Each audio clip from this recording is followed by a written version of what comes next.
시편 128편 1절부터 6절까지 있는 말씀을 저와 함께 교독해서 말씀을 읽겠습니다. 제가 먼저 읽겠습니다. 여호와를 경외하며 그의 길을 걷는 자마다 복이 있도다.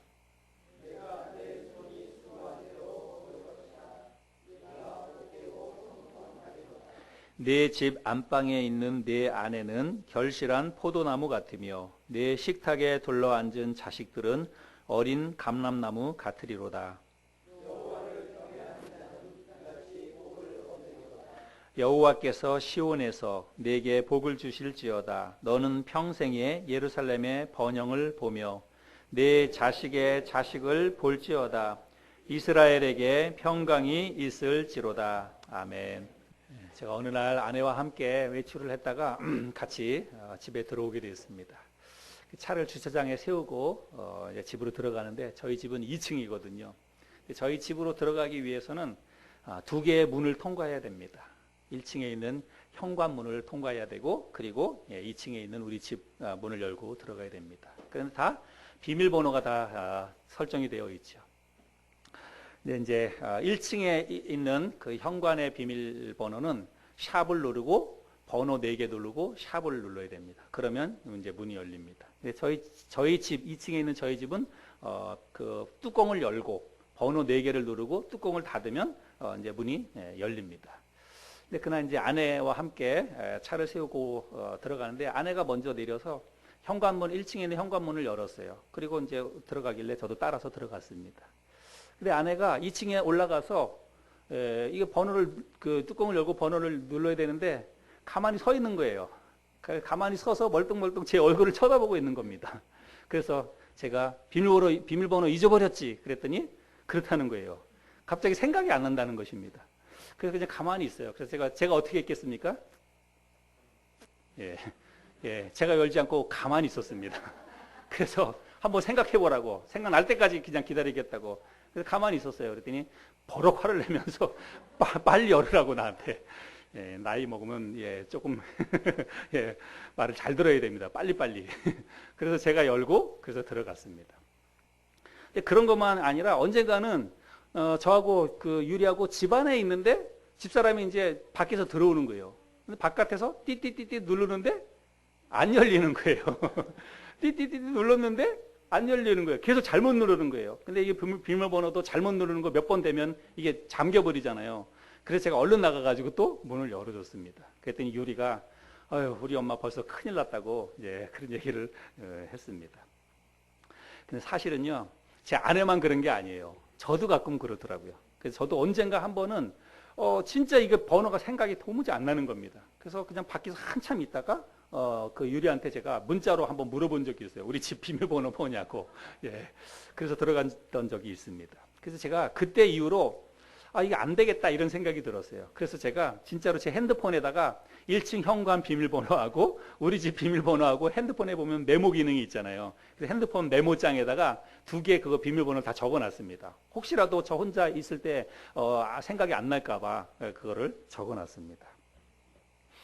독일 속담에 보면 재미있는 속담이 있습니다. 무딘 연필이 예리한 기억력보다 낫다. 또 메모의 정석이라고 하는 책에 보면 메모는 천재의 기억력보다 강하다. 여러분도 가끔 깜빡깜빡하고 기억력에 자신이 없다면요, 메모하는 습관을 들이시기 바랍니다. 여러분들도 그런 경험 있으시죠? 그래서 뭐 현관 비밀번호가 생각이 안 날 때도 있고, 은행 계좌 그 비밀번호가 생각이 안 날 때도 있고, 요즘 뭐 인터넷 뱅킹이라 이런 거 많이 하는데 인터넷 뱅킹, 뭐 공인인증서 비밀번호가 너무 많아요. 근데 그 비밀번호가 어떤 때는 막 헷갈리기도 하고 생각이 안 날 때도 있고 그렇습니다. 이메일 아이디, 이메일 패스워드 이런 게 생각이 안 나서 답답했던 그런 경험들이 아마 다 있으리라고 생각이 됩니다. 근데 이 비밀번호 패스워드는요, 다른 사람 모르게 설정하는 게 중요한 게 아니라 내가 그것을 기억하고 있어야 된다는 거예요. 다른 사람 모르게 설정을 해놨어도 정작 나도 그것을 기억을 못하면 그러면 은행 업무도 볼 수 없고 집안에 들어갈 수도 없고 그런 거죠. 근데 이제 뭐 어찌어찌 하다가 보면 그런 비밀번호는 어찌어찌 하다 보면 뭐 그냥 결국은 우리가 좀 알게 돼서 뭐 은행에 물어보기도 하든지 뭐 알게 돼 가지고 결국은 해결이 되죠. 그런데 그만큼 수고와 고생이 뒤따르게 됩니다.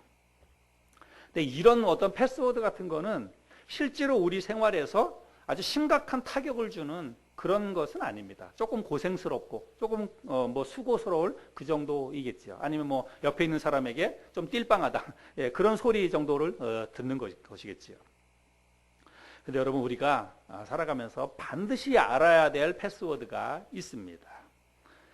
절대로 잊지 말아야 할 패스워드가 있지요. 그것은 천국문을 여는 패스워드입니다. 천국문을 여는 패스워드. 하나님 나라에 들어가는 패스워드. 이거는 우리가 지금 매주일 아침마다 제가 복음에 대해서 말씀을 나누고 있는데, 천국문을 여는 패스워드는 단 한 가지밖에는 없습니다. 우리가 뭐 살다 보면 패스워드를 이렇게 저렇게 여러 가지로 우리가 패스워드를 만들어 놓기도 하고 그러는데, 또 가끔 가다가 패스워드가 기간이 지나면 바꾸라고 얘기하죠. 그래서 패스워드를 바꾸기도 하고 그렇죠. 근데 천국문을 여는 패스워드는 하나밖에 없습니다. 그리고 영원토록 바꿀 필요도 없습니다. 천국문을 여는 패스워드는 예수 그리스도입니다. 우리 주 예수 그리스도가 천국문, 하나님 나라에 들어가는 패스워드입니다. 제가 오늘은 그 얘기를 하려고 하는 게 아니라 천국문을 여는 패스워드 다음으로 중요한 패스워드에 대해서 제가 이야기를 하려고 합니다. 여러분, 하나님 나라에 들어가는 패스워드 다음으로 중요한 패스워드, 우리가 꼭 알아야 될 패스워드가 뭘까요? 저는 그것은 행복한 가정을 위한 패스워드라고 생각을 합니다. 예. 여러분, 가정은 제가 생각하기로 가정은 천국 다음으로 저는 중요하다고 생각을 합니다. 교회보다 가정이 훨씬 더 중요하다, 저는 그렇게 생각을 합니다. 그 이유는 뭐냐면, 여러분, 가정이 정말 중요한데 하나님께서도 이 가정을 너무 소중하게 생각하시고 하나님께서도 이 땅에 만드실 때 교회보다 여러분 가정을 더 먼저 만드셨다는 것입니다. 가정이 그만큼 중요하기 때문이죠. 그래서 하나님께서는 아담과 하와를 통해서 먼저 가정을 만들어 주셨습니다. 그만큼 가정이 중요하다는 이야기가 되겠죠. 그리고 우리가 사도행전에 보면 이제 이 땅에 교회가 처음 세워지는, 교회가 처음 이 땅에 만들어지는 그런 과정들이 사도행전에 기록되어져 있는데, 여러분, 이 땅에 교회가 세워지기 전에 먼저 가정이 세워지고 가정에서부터 출발해서 교회가 시작되었다라고 하는 것을 우리가 확인할 수가 있습니다. 그러니까 가정이 그만큼 중요하다라고 하는 것입니다. 그래서요, 여러분, 가정이 없으면 교회도 존재할 수 없습니다. 가정이 행복하지 않으면 여러분, 우리가 이 세상에서 하는 모든 일들은 다 행복하지 않게 되는 것입니다. 우리가 밖에 나가서 아무리 돈을 많이 벌고 내가 뭐 열심히 일해가지고 높은 자리에 앉아 있고 또 내가 내 주위에 정말 좋은 친구들이 많이 있다 할지라도 일단 집안에 들어왔을 때, 집에 들어왔는데 집안에 들어와서 가정에서 행복하지 않으면, 그러면 여러분, 우리가 하는 모든 일들은 다 행복하지 않습니다. 그래서 가정이 행복해야 돼요. 밖에서 하는 모든 일들, 뭐 사업이라든지 아니면 무슨 우리가 뭐 정치를 한다든지 뭘 하든지 간에 밖에서 하는 그 모든 일들의 어떤 그 원천은 여러분 가정에서부터 출발이 된다는 것입니다. 가정이 행복해야 밖에서 하는 모든 일들도 다 의미가 있고 그것도 다 행복할 수 있다는 그런 이야기이죠. 그래서 모든 사람들이 다 행복한 가정을 꿈꿉니다. 여러분들도 여러분 가정이 행복하게 원하시죠? 대답해 보세요. 여러분 가정 행복하게 원하십니까? 예. 우리의 모든 가정들이 다 행복한 가정이 되기를 원합니다. 그래서 여러분 보세요. 우리가 지금 열심히 일하는 이유가 무엇입니까? 가정이 행복하게 살기 위해서 일하는 거잖아요. 밖에 나가서 열심히 일하고 열심히 돈 버는 목적은 뭐냐면 좀 행복하게 살기 위해서, 우리 식구들하고 조금 더 행복한 삶을 살기 위해서, 그래서 밖에 나가서 열심히 일하는 것이고 돈 버는 거잖아요. 근데 여러분 한번 생각해 보세요. 자식을 잘 키워보겠다고, 여기는 이제 조금 더 이제 자식들이 많이 컸는데, 자식을 잘 키워보겠다고 아침 일찍 그 어린 아이를 어린이집에다 갖다 맡깁니다. 그리고 부부가 같이 나가서 하루 종일 일합니다. 그리고 저녁 때 늦은 시간에 그 아이를 데리고 와요, 집에. 그런데 그 아이하고는 실제로 집안에서 몇 시간 아이 얼굴을 보지 못합니다. 아이하고 이야기도 몇 마디 못해요. 아이들도 잠들어 버리고 부모들도 피곤하니까, 하루 종일 일했으니까 피곤하니까 아이하고 뭐 놀아줄 그런 힘이 없습니다. 근데 밖에 나가서 열심히 일하고 돈 벌고 자식들 잘 키워보겠다고, 자식들하고 행복하게 한번 살아보겠다고 하는데 정작 자식하고 보내는 시간들은 많이 없다는 것입니다. 우리가 행복하게 살아보겠다고 열심히 일도 하고 열심히 돈도 벌지만 일에 치여서 부부관계가 더 소원해집니다. 그리고 애들은 또 어느 순간에 보면 애들 나름대로 그냥 애들이 따로 놀아요. 부모하고의 어떤 그런 관계, 그런 뭐 정, 이런 게 없이 그냥 애들은 애들 나름대로, 부모는 그냥 돈만 벌는데 바쁘고. 예. 여러분, 오히려 우리가 행복하게 살아보겠다고 하는 이런 모든 노력들이 오히려 행복한 가정을 허무는 결과를 초래하기도 한다라고 하는 것을 우리가 알 수가 있습니다. 그러면 왜 이런 일이 일어날까를 우리가 생각해 봐야 돼요. 여러분, 그것은 행복한 가정을 여는 패스워드를 잘못 알기 때문이라고 저는 생각을 합니다. 행복한 가정을 위해서 우리가 이 비밀번호를 열어야 돼요. 그래야 행복한 가정을 우리가 누릴 수가 있는데, 사람들이 그 행복한 가정을 위한 그 패스워드를 잘못 알기 때문이라는 사실입니다. 많은 사람들이 행복한 가정을 위한 패스워드를 돈이라고 생각을 합니다. 돈이 많아야 된다. 돈이 좀 있어야 우리 가정이 뭐 여행도 갈 수 있고 뭘 맛있는 것도 먹을 수 있고, 그래서 돈이 있어야 가정이 행복하지, 사람들이 그렇게 생각을 한다는 것입니다. 근데 여러분, 정말 돈이 많으면 우리 가정이 행복할까요? 또 어떤 사람들은 행복한 가정을 위한 패스워드가 건강이라고 생각합니다. 우리 가정 모두가 다 건강하면 그러면 우리 가정은 행복할 거다, 이렇게 생각을 합니다. 그런데 여러분, 가족 모두가 다 건강하다면 다른 거 없어도 그러면 정말 행복할 수 있을까요? 가족이 정말 건강에만 문제가 없다면 돈이 없어도 행복할 수 있을까요? 또 그렇지 않을 것입니다. 그러면 여러분, 건강하고 돈, 많은 사람들이 다 여기에 많은 비중을 두는데, 그러면 정말 돈이 많고 그리고 정말 그리고 건강하면 그러면 행복할까요? 여러분, 성경에 탕자 이야기가 나오죠. 탕자. 여러분, 탕자가 왜 탕자가 됐을까요? 탕자가 왜 탕자가 됐냐면, 탕자는요, 돈이 많았고 그리고 건강했기 때문에 탕자가 됐습니다. 잘 보세요. 탕자가 왜 집에서 멀리 부모의 가정을 버리고 왜 멀리 가출을 했습니까? 돈이 생겼거든요. 아버지로부터 유산을 상속받아가지고 돈이 많이 생겼거든요. 그에게 만약에 건강이 없었다면 그 먼 나라까지 어떻게 가겠습니까? 돈 많고 건강하니까 여러분 탕자가 된 것입니다. 오늘날 우리 이 세상에서 일어나는 많은 그 범죄 가운데 여러분 상당수가 다 돈과 연관되는 것을 우리가 볼 수 있습니다. 돈이 많으면 우리는 다 행복하게 살 것 같지만 오히려 돈이 많아가지고 여러분 사람들이 죄를 짓는 경우를 많이 보게 됩니다. 돈 많고 건강해서. 요즘 대기업의 그 갑질 논란들이 일어나고 있는데, 여러분 대기업 사람들의 이 갑질 논란들 잘 보세요. 그 사람들 다 돈을 가지고 갑질하는 것입니다. 돈, 그리고 그 사람들이 건강이 없다면 또 갑질 그런 뭐 하겠습니까? 돈 많고 그리고 몸이 건강하고 그러면 행복하게 살아야 되는데 오히려 그렇지 않은 모습들을 우리가 많이 볼 수 있다라고 하는 것이죠. 그래서 여러분, 행복한 가정을 위한 패스워드는 돈이 아니라는 것입니다. 높은 지위가 아니라고 하는 것입니다. 사업의 성공, 자녀의 출세, 건강한 육체, 여러분 이런 것은 다 행복한 가정을 위한 패스워드가 아니라는 사실을 우리가 기억해야 됩니다. 여러분, 가장 높은 지위에 있던 대통령이 지금 감옥에 가 있습니다. 또 사업에 성공한 대기업 회장이나 사장, 이런 사람들은 수시로 감옥을 들랑달랑 합니다. 또 자식 출세, 딸 출세 한번 시켜보려고 노력했던 그 최씨 아줌마는 아마 평생 동안 감옥에서 아마 이제 그 생을 마감할지도 모릅니다. 그래서 여러분, 자녀의 성공, 또 자녀의 출세, 여러분 이런 게 행복한 가정의 비밀번호가 아니라는 사실들을 우리는 이런 사회, 세상 돌아가는 것을 통해서도 얼마든지 우리가 납득할 수 있는 그런 이야기이지요. 그래서 여러분, 행복한 가정을 위한 패스워드는 여러분 이 세상에 없어요. 그래서 많은 사람들이 이 세상에서 사람들이 생각하는 것처럼 돈이 행복할 것이다, 건강하면 행복할 것이다, 이렇게 생각하지만 여러분 그렇지 않습니다. 행복한 가정을 위한 패스워드는 여러분 성경 속에서 찾아야 됩니다. 성경에서 뭐라고 이야기하는지를 우리가 봐야 합니다. 한번 볼까요? 성경에서 행복한 가정의 패스워드를 뭐라고 얘기하는지 한번 보겠습니다. 신명기 30장에 보면, 신명기 30장 15절 16절에 보면 이런 말씀이 있습니다. 보라, 내가 오늘 생명과 복과 사망과 화를 네 앞에 두었나니 곧 내가 오늘 네게 명령하여 네 하나님 여호와를 사랑하고 그 모든 길로 행하며 그의 명령과 규례와 법도를 지키라 하는 것이라.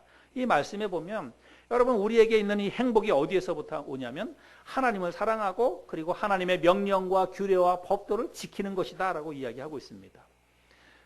그리하면 내가 생존하며 번성할 것이요 또 하나님 여호와께서 내가 가서 차지할 땅에서 내게 복을 주실 것임이니라.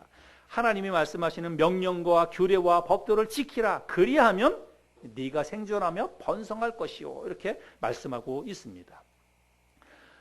또 우리 말씀을 한 군데를 좀 찾아볼까요? 잠언 말씀을 한번 좀 찾아보시기 바랍니다. 잠언 3장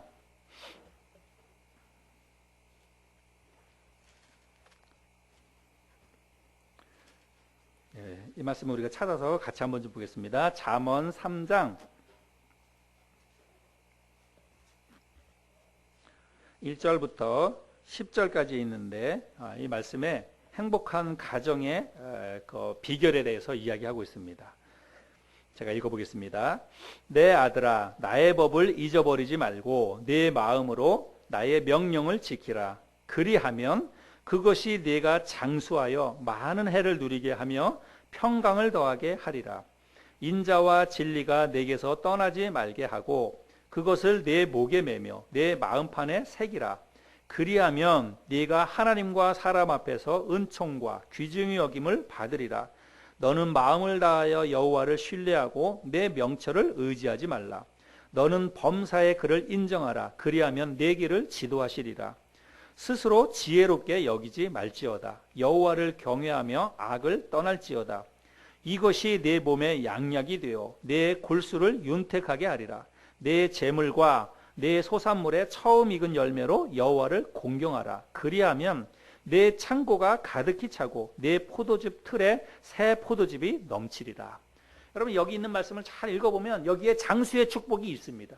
그리고 자녀들의 형통함에 대해서도 이야기하고 있습니다. 우리가 높아지는 것 다 이 안에 들어 있습니다. 하나님께서 말씀하실 때 나의 법을 잊어버리지 말고 나의 명령을 지키라. 그리하면 네가 장수하게 될 것이다. 너의 자녀들이 잘 될 것이다. 하나님께서 그렇게 말씀을 하고 있습니다. 그래서 하나님 말씀을 순종하고 하나님 말씀대로 잘 살면 그러면 자녀도 잘 될 것이고 또 장수하게 될 것이고 건강의 복을 누리게 될 것이다. 그렇게 이야기를 하고 있습니다. 또 시편 112편에도 보면 할렐루야, 여호와를 경외하며 그의 계명을 크게 즐거워하는 자는 복이 있도다. 그의 후손이 땅에서 강성하며 정직한 자들의 후손에게 복이 있으리로다. 부와 재물이 그의 집에 있으며 그의 공의가 영구히 서 있으리로다. 여러분, 장수의 축복, 부와 존귀하게 되는 것, 여러분 이런 모든 것들에 대해서 이야기하고 있습니다. 다 하나님을 경외하는 자들에게 이런 복을 주시겠다라고 말씀을 하고 있지요.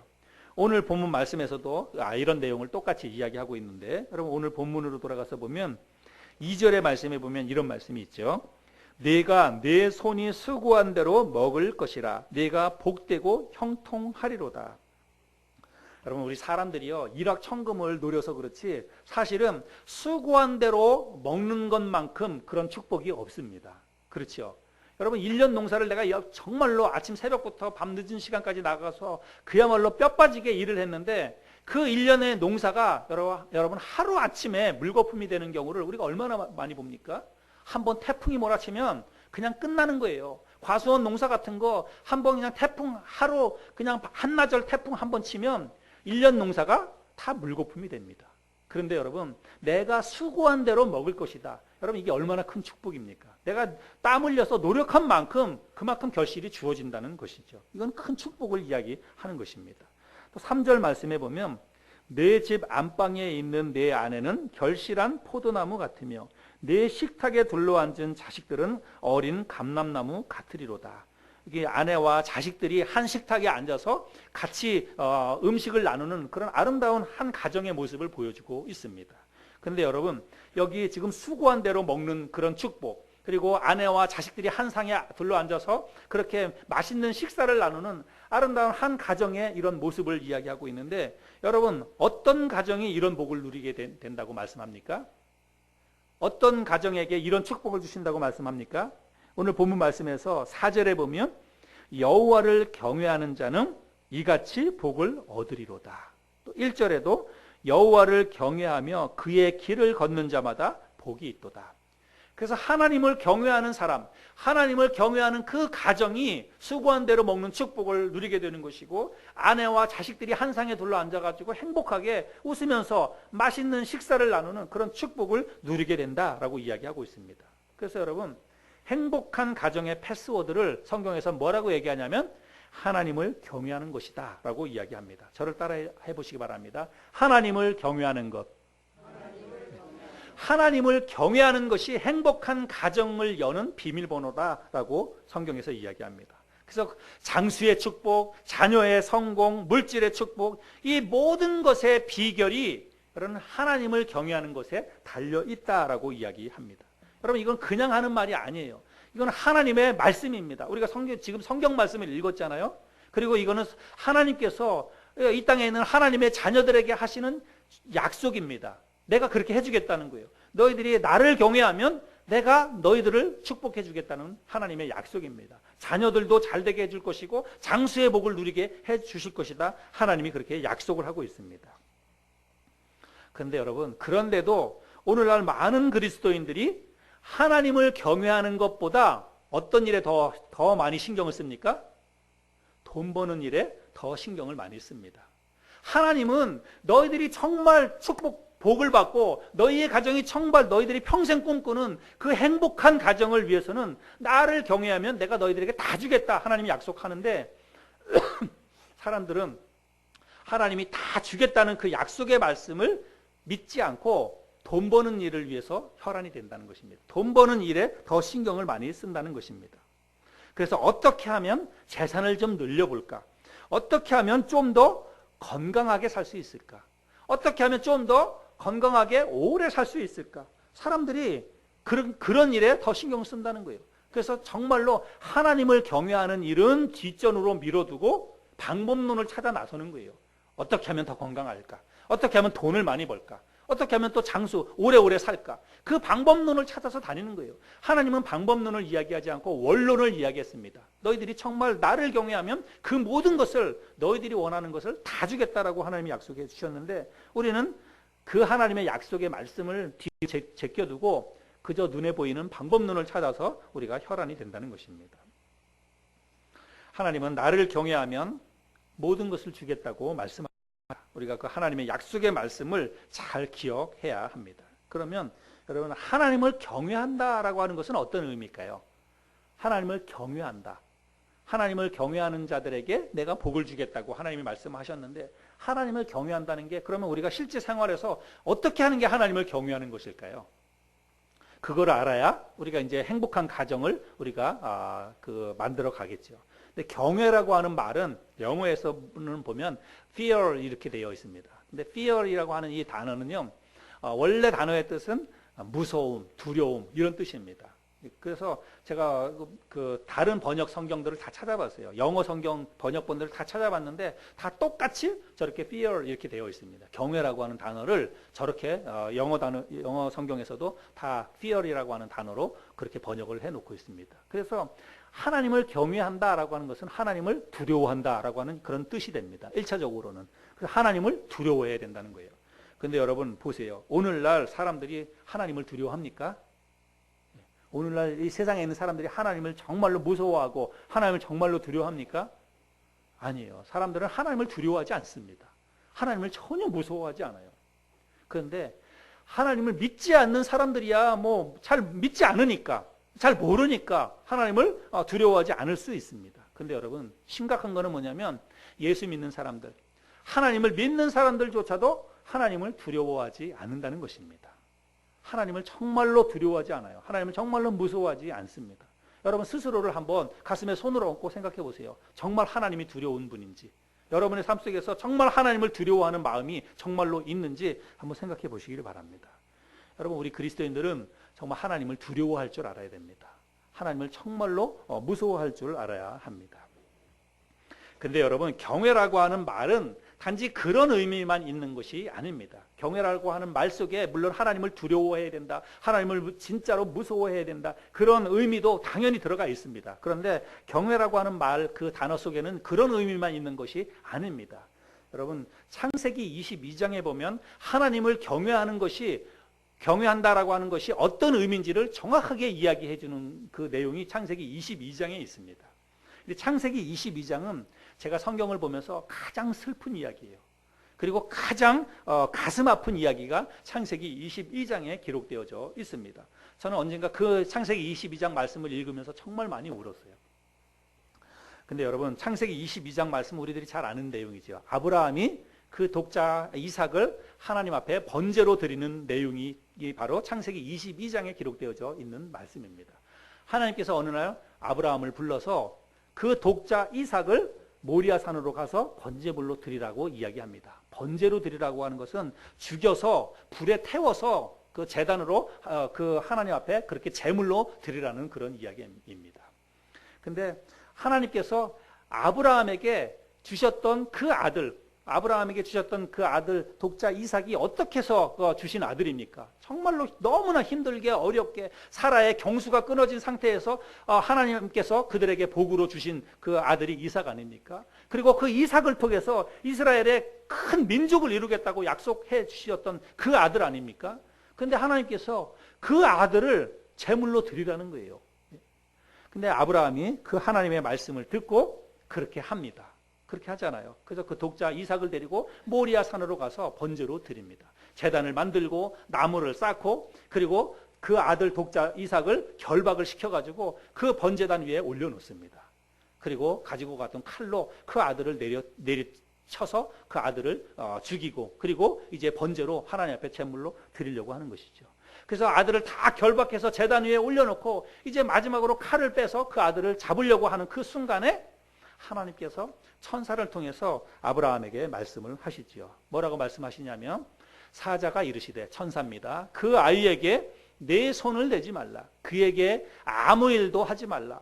내가 내 아들 내 독자까지도 내게 아끼지 아니하였으니 내가 이제야 네가 하나님을 경외하는 줄을 아노라. 여기에 경외라고 하는 말이 등장을 합니다. 저는 경외라고 하는 말이 우리가 좀 생소하고 너무 어렵게 생각하지 않나 이런 생각이 드는데, 여러분 이 말씀을 잘 이해하면 경외가 무엇인지를 우리가 확실히 이해할 수 있습니다. 하나님께서 아브라함에게 독자 이삭을 번제로 드리라 라고 이야기했습니다. 그런데 아브라함이 한 일은 무엇입니까? 하나님이 하신 말씀대로 가서 한 거예요. 우리가 그거를 뭐라고 얘기하냐면 순종이다 이렇게 이야기합니다. 하나님은 아브라함에게 독자 이삭을 드리라고 이야기했고, 아브라함은 하나님의 말씀에 순종해서 그 독자 이삭을 번제로 드렸어요. 아브라함이 한 일은 하나님 말씀에 순종한 것입니다. 그런데 하나님은 아브라함의 순종을 보고 뭐라고 얘기하냐면 네가 나를 경외하는구나 이렇게 이야기했다는 것입니다. 그래서 여러분, 이 경외라고 하는 말은 순종이라고 하는 말과 같은 의미다라고 하는 것을 우리가 알 수가 있습니다. 그래서 하나님의 말씀에 순종하는 것이 곧 하나님을 경외하는 거예요. 그래서 여러분 성경에 보면 그런 말이 많이 나오잖아요. 내 명령과 내 규례와 법도를 지키라. 지키라는 말은 순종하라라고 하는 것이죠. 그래서 하나님의 법도와 규례와 율법과 명령을 지키는 것, 하나님 말씀에 순종하는 것이 곧 하나님을 경외하는 것이다 라고 하는 거예요. 그래서 여러분, 우리가 하나님을 경외해야 우리의 가정이 행복해질 수 있다라고 말씀하고 있는데, 하나님을 경외하는 것은 우리가 하나님에게 순종해야 된다라고 하는 그런 의미입니다. 구약 성경에 보면 이 경외라고 하는 단어가 많이 쓰입니다. 구약 성경에 158번이나 쓰였습니다. 근데 여러분, 신약 성경에 보면 여러분들이 한번 보세요. 나중에 신약 성경을 한번 검색을 해보시니 보면 구약 성경에 158회가 기록되어져 있던 이 경외라고 하는 단어가 신약 성경에 보면 13번밖에 기록되어져 있지 않습니다. 그것도 사도행전에 이제 많이 기록되어지고 그랬는데, 신약 성경에는 13번밖에 기록되어져 있지 않아요. 10분의 1로 줄었습니다.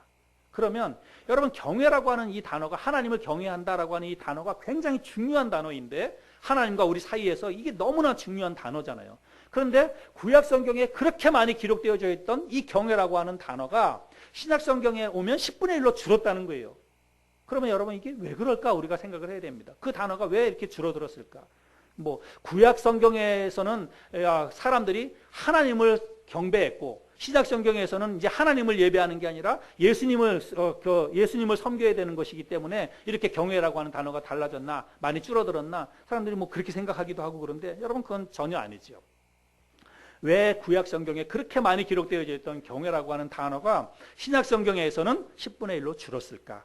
여러분 그거는 같은 의미를 가진 다른 단어로 대체됐다라고 하는 것을 우리가 알아야 됩니다. 같은 의미를 가지고 있는 그런 의미의 단어가 신약 성경에서는 다른 단어로 사용되고 있다라고 하는 것을 우리가 알면 됩니다. 한번 찾아볼까요?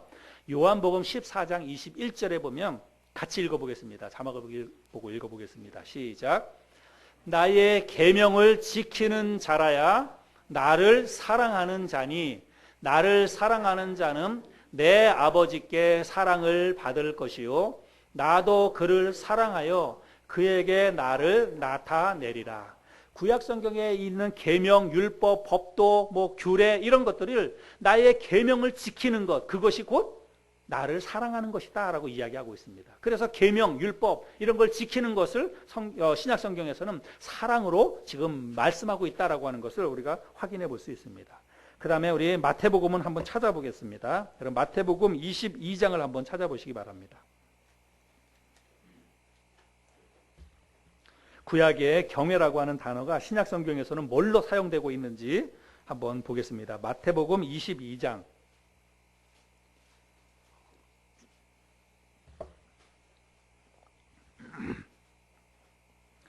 마태복음 22장 34절부터 40절까지 제가 읽어보겠습니다.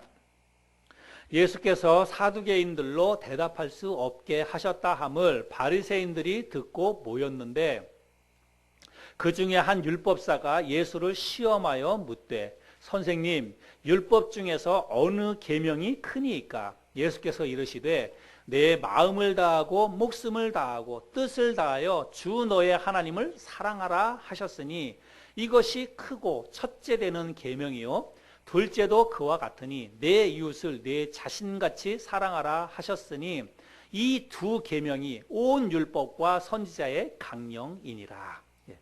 자, 여러분 구약 성경에 있는 그 많은 계명, 그 많은 율법이 신약 성경에서는 한 단어로 함축되었다는 것입니다. 그래서 하나님께 대한 모든 계명, 그리고 이 세상에서 형제자매 사람들에게 대한 모든 계명이 다 한 단어로 축약이 되었다는 것을 알 수 있습니다. 그 한 단어가 무엇입니까? 사랑이라는 거예요. 사랑. 그래서 하나님의 말씀에 순종하는 것이 신약 성경에서는 하나님을 사랑하는 것이라고 이야기하고 있습니다. 이웃에 대한 모든 어떤 지켜야 될 도리, 이것이 곧 이웃을 사랑하는 것이라고 이야기하고 있습니다. 그래서 여러분 결론적으로 얘기하면 경외라고 하는 말과 순종이라고 하는 말과 사랑이라고 하는 말은 결국 같은 의미를 가진 단어다라고 하는 것을 알 수가 있습니다. 그래서 우리가 하나님을 경외한다, 이 말은 곧 하나님께 순종한다, 이 말도 되는 것이고 하나님을 사랑하는 것이다, 이렇게 이야기해도 된다는 것입니다. 그래서 여러분 경외라고 하는 말이 어려우면 그럼 하나님 말씀에 순종하는 삶을 살면 됩니다. 근데 또 구체적으로 하나님 말씀에 순종한다, 우리가 하나님에게 순종한다 이런 표현을 많이 쓰지만 구체적으로 삶 속에서 내가 하나님 뜻에 순종하는 게 뭘까? 하나님 말씀에 순종한다는 게 구체적으로 어떻게 사는 게 하나님 말씀에 순종하는 것일까? 이게 또 잘 모르겠거나 또 쉽게 잘 이해가 안 된다면 여러분 그냥 하나님 사랑하면 됩니다. 하나님을 사랑하면 돼요. 하나님을 사랑하는 것이 곧 하나님 말씀에 순종하는 것이고 그것이 곧 하나님을 경외하는 것입니다. 다 같은 거예요. 그래서 행복한 가정을 위한 패스워드는 한마디로 하나님을 사랑하는 것입니다. 그런데 하나님을 사랑하는 것인데 여러분 그냥 사랑하는 게 아니라 가장 사랑하는 것입니다. 하나님을 가장 사랑하는 것이 하나님을 진짜로 경외하는 것입니다. 그것을 말씀드리겠는데 여러분은 진짜로 제가 질문할게요. 여러분 정말 하나님 사랑하십니까? 여러분 하나님 사랑하세요?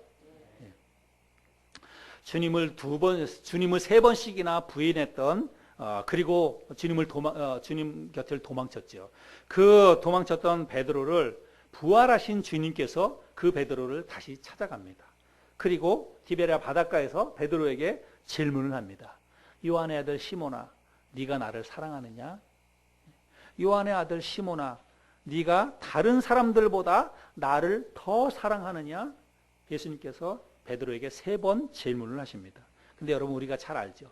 3번째 예수님께서 요한의 아들 시몬아, 네가 나를 사랑하느냐라고 물었을 때, 3번째 물었을 때 베드로가 근심했다라고 성경이 기록하고 있습니다.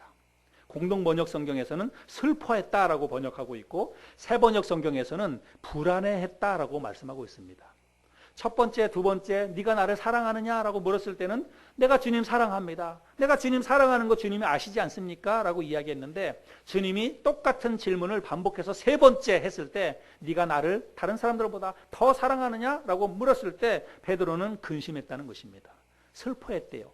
그리고 불안해했답니다. 왜 그랬을까요? 저는 생각해 보니까 아마도 베드로가 자기 자신을 아마 들여다보지 않았을까 이런 생각을 합니다. 3번 반복해서 질문할 때 예수님께서 네가 나를 사랑하니? 정말 네가 나를 사랑하니? 베드로야, 확실하게 대답해라. 네가 정말 나를 사랑하니? 이렇게 물었을 때 베드로는 정말로 자기가 예수님을 사랑한다고 생각을 했지만, 내가 정말 예수님을 사랑하고 있을까?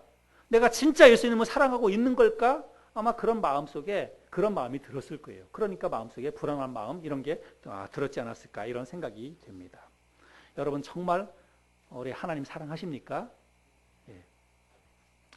우리가 하나님을 경외한다는 것은 하나님을 가장 사랑한다는 말입니다. 어떤 상황 속에서도 그 누구보다도 그 어떤 것보다도 하나님이 제1순위라고 하는 거예요. 하나님이 가장 제1사랑의 대상이 된다는 그런 의미입니다. 여러분 10계명 가운데 첫 번째 계명이 무엇입니까? 나 외에 다른 신을 너에게 두지 말라. 여러분 이 말은 뭡니까? 나를 가장 사랑해야 된다라고 하는 것입니다. 내가 1순위여야 된다라고 하는 것입니다. 여러분 10계명 가운데 두 번째 계명은 또 무엇입니까? 나 외에 다른 신을 만들지 말고 그것에 절하지 말고 그것을 섬기지 말라는 거예요. 여러분 똑같습니다. 이 계명도 역시 오직 나만 바라보라라고 하는 것입니다. 내가 1순위여야 된다는 거예요. 너희들이 이 세상에 있는 많은 것들이 있지만 가족보다 너희들이 하는 일보다 돈보다 내가 1순위여야 된다는 거예요. 내가 가장 사랑을 받아야 될 존재다라고 하는 것입니다. 그래서 모세는 이스라엘 백성들에게 하나님에 대해서 뭐라고 얘기하냐면 하나님은 질투하는 하나님이시니라라고 말씀하고 있습니다. 하나님은 절대로 2순위를 원하지 않아요. 하나님은 우리와 하나님과의 관계 속에서 그 어떤 것도 그 중간에 들어오는 것을 하나님은 허락하지 않습니다. 하나님은 가장 사랑받기를 원하시는 분이라고 하는 것입니다.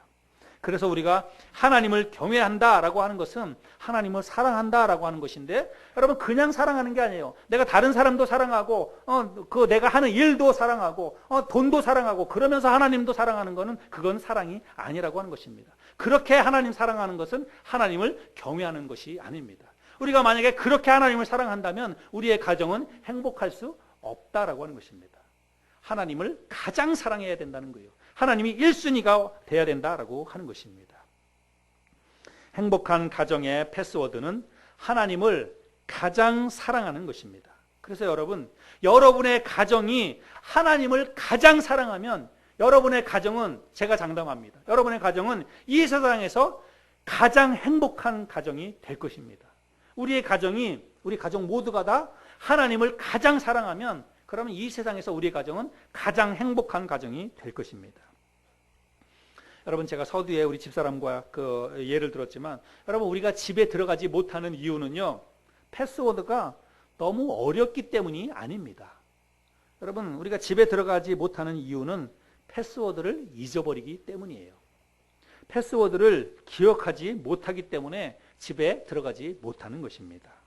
여러분 하나님을 가장 사랑하는 것이 행복한 가정을 여는 비밀번호다 제가 말씀을 드렸는데, 여러분 우리는 하나님을 사랑해야 됩니다. 그런데 여러분 사랑이 어렵나요? 여러분 사랑하는 게 너무 어려워서 내가 사랑을 못하겠다, 여러분 그런 분 계십니까? 사랑이 뭔지 몰라서 사랑하는 게 뭔지 몰라서 내가 하나님을 사랑할 수 없다. 그런 분 계십니까? 그러면 제가 가르쳐 드릴게요. 여러분, 사랑이 뭐냐면 사랑은 주는 것입니다. 그냥 쉬워요. 그것만 생각하시면 됩니다. 사랑이 뭐냐? 여러분, 뭐 사랑은 달달하고 달콤하고 뭐 어떤 느낌, 감정 그런 게 아닙니다. 사랑은 고린도전서 13장에 나오는 것처럼 여러분, 사랑은 구체적인 행동이 뒤따르는 것인데 그냥 그 모든 것들을 뭉뚱그려서 한마디로 표현하자면 사랑은 주는 것입니다. 사랑은 자기가 가지고 있는 것 가운데 정말 가장 소중한 것을 자기가 사랑하는 대상에게 아낌없이 기쁨으로 주는 것입니다. 그게 사랑입니다. 그래서 여러분, 하나님께서 우리를 위해서 그렇게 하셨잖아요. 하나님께서 우리를 너무나 사랑하셨기 때문에 당신이 가지고 있었던 가장 소중한 것, 당신의 독생자, 그 아들을 우리를 위해서 주셨잖아요. 여러분, 이게 사랑입니다. 그래서 사랑이 뭐냐? 사랑은 내가 가지고 있는 가장 귀한 것을 아낌없이 기쁨으로 사랑하는 대상에게 주는 것입니다. 여러분, 그게 사랑입니다. 제가 지난 주간에 어떤 목사님의 설교를 그냥 듣게 되었는데, 이 목사님이 설교하는 가운데서 어떤 예를 드셨어요. 그 목사님이 교회에서 사례비를 받았답니다. 근데 사례비를 받았는데 그냥 봉투에다가 사례비를 받았대요. 집에 가서 그 사례비를 보는데 이 돈이 5만 원짜리하고 5천 원짜리하고 이렇게 있었답니다. 5만 원짜리하고 5천 원짜리가 이제 이렇게 있었는데 5만 원짜리하고 5천 원짜리가 빳빳한 신권이더래요. 다 5천 원짜리도 그렇고 5만 원짜리도 그렇고. 근데 그걸 그냥 단지 신권인가라고 생각했는데 뭐가 좀 이상하더래요. 그래서 그거를 이렇게 쭈르륵 봤더니 1년 번호가 딱 맞더라는 것입니다. 예. 몇십 장 있는데 1년 번호가 5천 원짜리도 그렇고 5만 원짜리도 그렇고 1년 번호까지 쫙 맞힌 신권으로 그 사례비를 받은 거예요. 그래서 목사님께서 기분도 너무 좋았지만 이게 어떻게 된 건가 해가지고 알아봤답니다. 알아봤더니 그 교회에서 어떤 분이 이제 헌금을 한 것이겠죠. 근데 그 헌금을 한 분은 그 교회 집사님이신데, 이 집사님이 어떤 분이냐면 건물 청소하는 분이랍니다. 건물 청소하는 분이래요. 근데 건물을 청소해서 자기가 이제 월급으로 이제 돈을 받는데, 이분이 꼭 교회에다가 한 달에 한 번씩 11조를 내거나 헌금을 할 때는 반드시 은행에 간답니다. 은행에 가서 빳빳한 신권으로 항상 바꿔달라고 이야기를 한다는 거예요. 그래서 그 신권으로 바꿔와서 그거를 봉투에 딱 담아서 하나님 앞에 헌금을 드리는 것입니다. 그 얘기를 하는 거예요. 그래서 제가 그 얘기를 들으면서 그게 그분의 그 집사님의 마음이다. 하나님께 물질을 드리는 그 집사님의 마음이 그거구나. 그것이 곧 하나님께 대한 그 집사님의 믿음이구나. 저는 그렇게 생각을 했습니다. 여러분, 5만 원짜리면 구겨진 돈 5만 원짜리나 빳빳한 신권 5만 원짜리나 5만 원은 똑같아요. 하나님 앞에 우리가 헌금 드릴 때 그냥 똑같은 그냥 뭐 그런 돈 드려도 됩니다. 그런데 그 집사님은 하나님 앞에 드리는 물질이라고 생각을 했기 때문에 그것을 정성스럽게 해서 드렸다라고 하는 것입니다. 여러분, 오늘날은 뭐 그런 분이 있는지 모르겠지만 옛날에는 할머니들이 시장에서 뭐 생선 팔고 뭐 이렇게 뭐 야채 팔고 그래가지고 꼬깃꼬깃한 돈 그거 가지고 하나님 앞에 헌금할 때는 어떻게 합니까? 다리미로 다려서 저녁 때 주일 전에 다리미로 다려서 그 돈을 하나님 앞에 내기도 하고, 여러분 그런 이야기 듣지 않습니까? 근데 저도 생각해 보니까 저도 청년 시절에 하나님 앞에 헌금하고 11조 드리고 그럴 때는 성경책 사이에다가 돈을 미리 넣어가지고 꼭 이렇게 빳빳하게 펴가지고 드렸던 기억이 납니다. 아마 여러분들도 그런 분들은 아마 그런 경험들이 있으리라고 생각합니다. 여러분, 빳빳한 돈이나 꾸깃꾸깃한 돈이나 다 똑같아요. 그 돈의 그 액수는 다 똑같습니다. 그런데 우리가 하나님 앞에 내가 이 물질을 드린다고 할 때 우리의 마음으로 그렇게 정성껏 준비해서 우리가 하나님 앞에 드리게 되는 것이죠. 여러분, 저는 이런 마음이 정말 하나님을 경외하는 우리의 마음이라고 저는 생각을 합니다. 정말 내가 하나님을 사랑하는 그런 마음은 이런 것을 통해서도 저는 나타난다, 이런 생각을 합니다. 여러분, 제가 주일 오후에 언제 성경 공부하면서 그렇게 말씀을 드렸죠. 우리가 하나님 앞에 11조를 하거나 하나님 앞에 헌금을 드리는 것은 이건 단순히 물질을 드리는 것이 아닙니다. 여러분, 우리는 봉투에 담아서 내가 11조를 하거나 아니면 내가 헌금을 드릴 때 우리가 돈을 내는 거죠. 헌금할 때 돈을 냅니다. 근데 여러분, 우리가 하나님 앞에 드리는 그 물질은요, 물질이 아닙니다. 여러분 잘 기억하세요. 물질이 아니에요. 이거는 우리가 드릴 때 물질 속에다가 내 마음을 담아서 드리는 것입니다. 그래서 여러분, 고린도후서에 보면 이런 말씀이 있죠. 고린도후서 9장 7절에 보면 각각 그 마음에 정한 대로 할 것이요 인색함으로나 억지로 하지 말지니 하나님은 즐겨내는 자를 사랑하시느니라. 하나님 앞에 물질을 드릴 때는요, 하나님이 보시는 것은 물질이 아닙니다. 하나님이 보시는 것은 마음에 정한 대로 하느냐 아니면 억지로나 인색하면서 하느냐, 하나님이 보시는 건 그거라는 거예요. 우리가 억지로 드리느냐 아니면 즐겨서 기쁜 마음으로 그렇게 드리느냐, 하나님은 그거를 보신다는 것입니다. 여러분 생각해 보세요.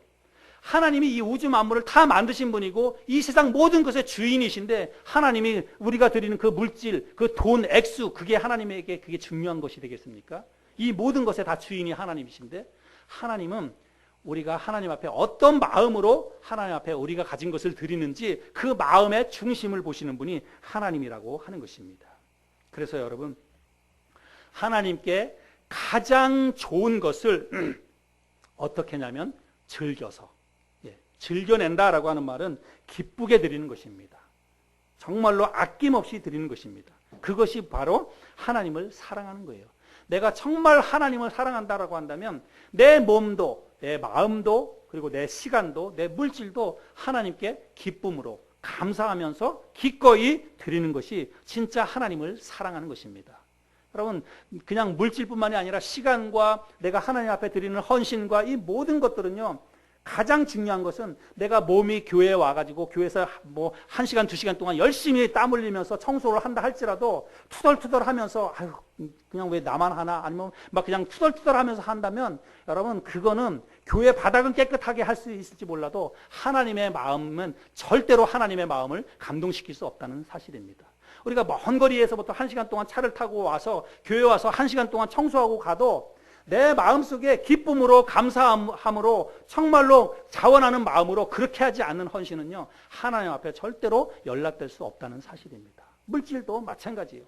내가 한 달에 얼마나 많은 돈을 하나님 앞에 헌금을 드린다 할지라도 그 마음속에 정말로 감사하는 마음으로, 기쁜 마음으로, 아까 예를 들었던 그 집사님과 같은 그런 마음으로 하나님 앞에 물질을 드리지 않는다면 여러분, 그런 물질은 하나님 앞에 연락될 수 없다는 사실입니다. 하나님을 사랑하는 것은 진짜로 우리가 마음 중심으로 그렇게 하나님을 사랑하는 마음으로 가장 좋은 것을 내가 하나님 앞에 드리겠다라고 하는 그런 마음이 돼야 그게 진짜 하나님을 사랑하는 것이다 라고 하는 것입니다. 여러분, 우리가 즐겁고 그리고 좋은 순간에 좋은 곳에 있을 때에는 여러분 누가 생각이 납니까? 사랑하는 사람이 생각이 나죠. 내가 어디 좋은 곳에 가서 맛있는 것을 먹거나 아름다운 곳을 보게 될 때 사랑하는 사람이 가장 먼저 생각이 납니다. 근데 여러분, 꼭 좋은 순간에만 그렇지 않은 것 같아요.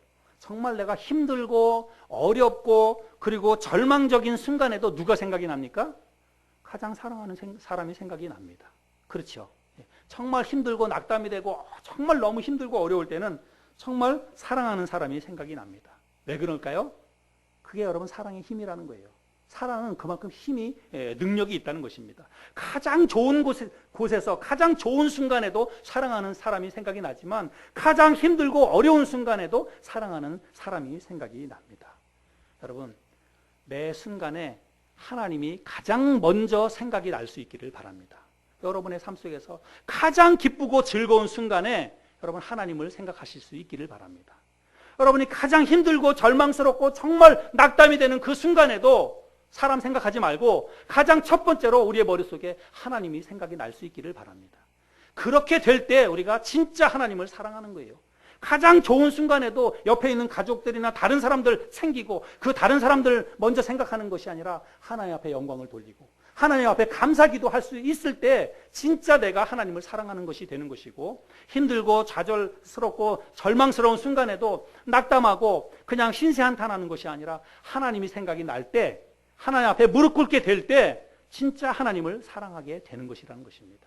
그런 마음이 될 때 진짜 우리는 하나님을 경외하는 그런 사람이 되는 것입니다. 매 순간 하나님을 기억하고 힘들거나 어렵거나 아니면 즐겁거나 기쁠 때 늘 하나님을 생각하면서 하나님을 사랑할 수 있는, 또 하나님을 경외할 수 있는 그런 우리가 되어서 행복한 가정을 누리는 저와 여러분 모두가 될 수 있기를 바랍니다.